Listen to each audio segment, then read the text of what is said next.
এক লোক তার নতুন বউকে নিয়ে নৌকায় চড়ে ঘুরতে বের হয়েছে। তারা ঘুরতে ঘুরতে যখন নদীর মাঝখানে চলে আসলো, তখন হঠাৎ করেই নদীর মধ্যে তুফান শুরু হয়ে গেল। বিশাল বড় বড় দানবীয় ঢেউ দেখে লোকটির স্ত্রী বলতে লাগলো, আজই মনে হয় আমাদের জীবনের শেষ দিন। নৌকা ডুবে আমরা দুজনেই মনে হয় মারা যাব। কিন্তু এদিকে স্বামী বেচারা খুবই শান্তশিষ্ট ভাবে নিশ্চিন্তে বসে আছে। তার ভাব দেখে মনে হচ্ছে কিছুই ঘটেনি। স্বামীর এই অবস্থা দেখে তার স্ত্রী বলল, কি ব্যাপার, তুমি কি ভয় পাও না? তখন লোকটি হাসতে হাসতে খোলস থেকে তরবারি বের করে তার স্ত্রীর গলায় ধরে বলল, এখন কি তুমি ভয় পাচ্ছ?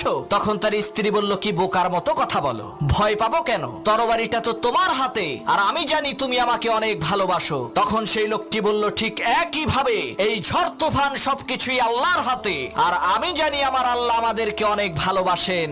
আমার এই তরবারির নিচে তুমি যেমন নিরাপদ, ঠিক একই ভাবে মহান আল্লাহ তাআলার দেওয়া এই ঝড় তুফানের মাঝেও আমরা তেমনি নিরাপদ।